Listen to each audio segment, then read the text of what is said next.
Hello, so this video is about everything you need to know about financially going green. Thanks to a demand from a large number of buyers, socially responsible options are more widely available than they used to be, making it easier than ever to live an eco-friendly life. Living with less means you are consuming less and also downsizing to only what you require, so your energy costs and subsequent bills should reflect living of less without sacrificing your lifestyle. Uh, Global temperatures are up and sea levels are rising, yet we still need to purchase products and maintain a household. With that said, consumers are often faced with a difficult dilemma of how to be environmentally friendly while still looking out for their wallets. Because let's face it, that's what business people are really, about. Um, however, no more than ever, now more than ever, environmental factors are affecting the minds of both consumers and producers, making saving the environment and saving money increasingly intertwined. We'll help you navigate the best ways to save, spend, and invest your money while reducing your environmental footprint. Why now? So, anyone who's taken a basic economics class knows that demand affects supply. If society supports or demands a specific type of product, then it is in the best interest of the suppliers to provide it. So why now? Recently, consumers have started placing a high emphasis on not only the quality of the products, but also on what the companies that makes these products is doing for the greater good, ranging from topics of equality to food security to the environment. It's financially beneficial for organizations and communities to infuse products with a highly healthy dose of social responsibility. So, thanks to this demand from a large number of buyers, socially responsible options are now more widely available than ever, making it easier than ever to live an eco-friendly life as an avid consumer. So, shop friendly. Shop responsibly. I mean, not friendly. Shop responsibly. Being eco-friendly does not mean you need to stop consuming. Yes, products require energy, but considering the environment does not necessarily mean you need to make sacrifices. So there are new some products. When buying new products, the best thing you can do is do your homework. Buying from a company that prioritizes reducing their environmental impact during production will lead to eco-friendly buying. When investing in a company is environmentally friendly, it's important that you do your research.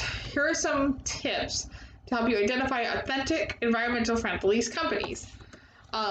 So, for this, first look for specific claims such as 100% fair trade ingredients or made at a plant that reduces carbon emissions. These labels are traceable and more tangible than descriptors such as organic, all natural, or environmental friendly. Evaluate the packaging. If a company claims to be eco-conscious yet uses a 10-pound of bubble wrap and styrofoam to secure a small item, that raises a few flags. Read up on the company news to investigate the organization's history. And finally, use third-party apps and resources to vet organizations. Additionally, if you are unable to purchase from companies that are certified eco-friendly, buy locally can help you reduce energy costs. Buying locally cuts distribution and shipping costs, thus reducing the impact on the environment. So, new to you products. Even at the most environmentally friendly companies, producing anything still requires energy. Buying secondhand is a great way to cut down on both financial costs and environmental costs, as opting for new items cuts production and distributes waste. Additionally, if you are on a budget and cannot afford specialty items, buying used is a cheaper alternative that can garner results for the environment. So I buy a lot of my clothes. So a lot of my clothes, furniture, sometimes you can use online marketplaces such as Craigslist, Facebook. You can buy things from Goodwill and that kind of stuff for that. Sometimes the right option may not be practical, especially on a budget, but weighing your values and impact against costs will help you come up with a compromise to help reduce your environmental footprint. So, next is invest responsibly. Environmentally conscious decisions don't just happen at the register. When deciding how to grow your money in banks and considering investment opportunities, there are several options to allow for an environmentally friendly lifestyle to take root in your finances. So, banking. Ethical banks, also known as sustainable banks, are banks considered with the social and the environmental impact of its business. When considering one of these banks, it's important not only choose one that's socially responsible, but specifically addresses environmental issues. Socially responsible means that individuals and companies have a duty to act in the best interest of society as a whole. So social responsibilities institutions with an environmental focus will have greener practices in general. It also encompasses many social issues, such as equality or workers' rights. So if you are seeking just a specific cause, you may consider checking to see if your bank addresses these specific issues. I know, for example, KeyBank assesses these issues. They have it everywhere, and I've talked to one of the guys about it there. So the next thing they have is investing. Eco investing or green investing is a form of socially responsible investing that supports companies with environmentally friendly policies or products. Similar to ethical banking, there's no official standard as what constitutes a green investment, but there are several tools you can use to evaluate the impact of the organization. For example, several nonprofit organizations do independently evaluations of mutual funds and stocks to evaluate them based on the company's impact. Additionally, apart from investing in organizations with eco-friendly policies, there's a wealth of opportunity to invest in green products. Some key fields or industries for eco-investing are water conservation and energy, wind power, solar energy, pollution control, green transportation, waste reduction, organic products, aquaculture, geothermal, energy, green policies advocates. Invest in a company in which these fields can be a great way to put your money where your mouth is and invest in your environmental agenda. So the next they have is save responsibly. If you're living on a budget, you're likely always looking for ways to save. Hold on, I gotta take a drink.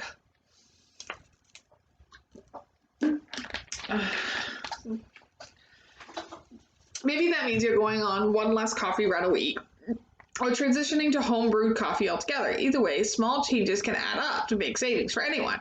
So why not bundle cutting physical slack with reducing your environmental footprint? Let's take a look at some ways you can save responsibly.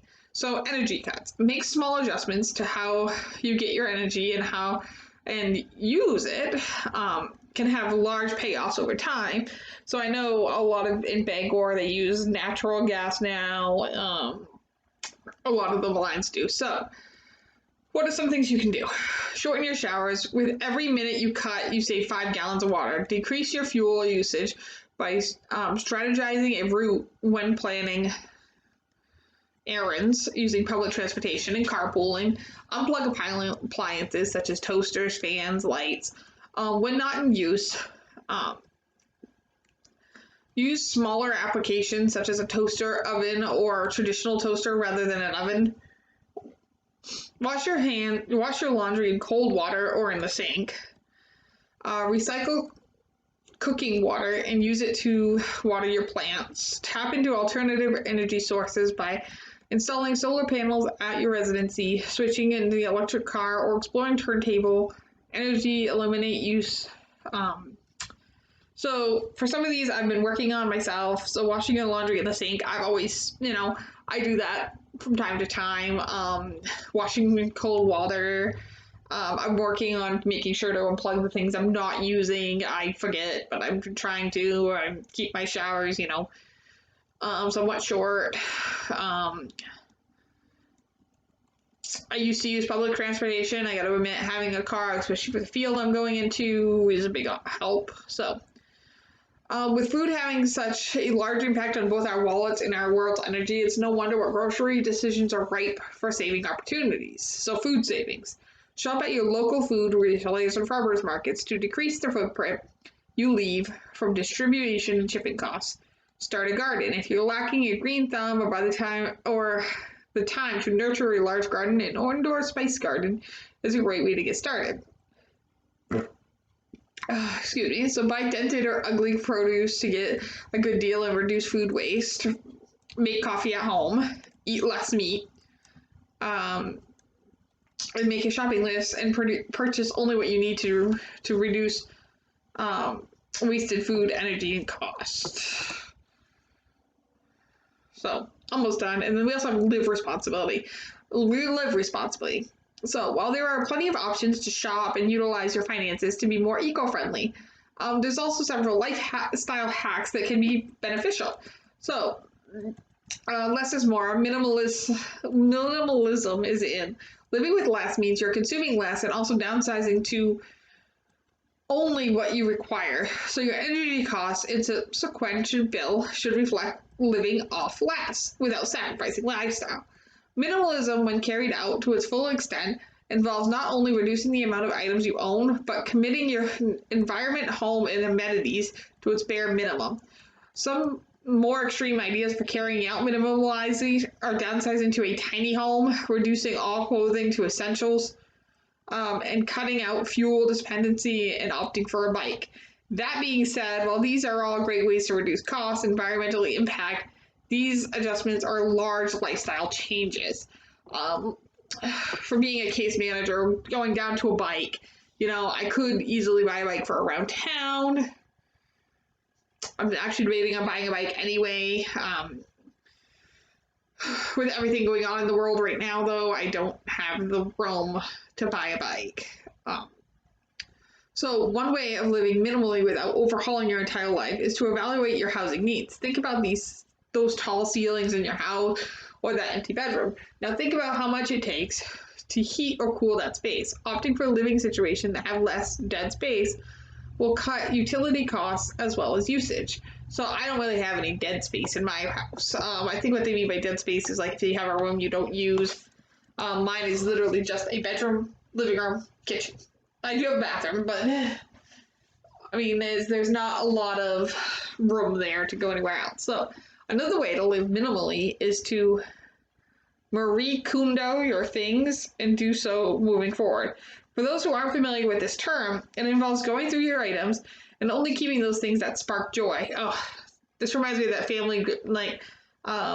Family Guy episode where she's just throwing away everything and then she overdoes it. And it was only left in one big empty house, and she still realizes this crap. My things aren't the problem. I'm the problem. So this is great for understanding what you use and what you should buy. Adopting and maintaining this method can help you create new purchases and reduce the number of things you store. So for me, like my scrapbooking and my arts and crafts stuff brings me joy. It really does. But that'd be something I would keep. So while this list may be small, if you have reaching effects in your life, such as determining if a car is in the new city truly sparks joy, or if paying more rent for a smaller price is actually a waste when you factor in wasted utilities. So while extreme minimalism may not be for everyone, small odes to the minimalist lifestyle can be infused to help save for most anyone. So finally, you have reduce, reuse, and above all, recycle. We've already discussed ways to reduce and reuse waste in the sections, and what I said before. But in addition to that, the third R, recycle, is a key way to live responsibly. Recycling is the act of collecting used materials that can be used to make materials, and is a way to continue to produce new products without paying the total cost of the energy production. Now, recycling may appear to have little cost repercussions, but when you break it down, energy costs money. So by reducing the energy produced cost of an item, the cost should decrease to the consumer. For example, recycled aluminum costs significantly less to make than new aluminum. So products reliant on recycled aluminum should cost less to the consumer. To make sure you recycle effectively, it's important to understand what you can recycle and when you cannot. Generally speaking, you can recycle rigid plastics, plastic bottles, paper, cardboard, metals, and whole glass objects. On the other hand, things that are not usually recyclable are loose plastic bags, plastic stretch wrap, styrofoam products, soiled food items, and broken or sharp glass. While this is just a basic list, it's best to also research what can and cannot be recycled in your area. Um, so this can be vary from region to region. In addition to the literal sense of recycling materials, you can creatively recycle or repurpose obsolete household items into new items, giving the old materials new purpose. Some examples of this kind of recycling are using paper towel rolls as storage units or pen organizers, melting old toothbrushes into funky jewelry, reusing stale bread as a baking ingredient, turning old soda bottles into a bird feeder, making light decorations out of empty glass bottles. All in all, there's a wealth of opportunity available for living physically sustainable lifestyle. So whether you're looking to save and spend, invest, or just continue to form good habits, turning the green in your wallet greener is always an option. So that's it for this video. Thank you for watching.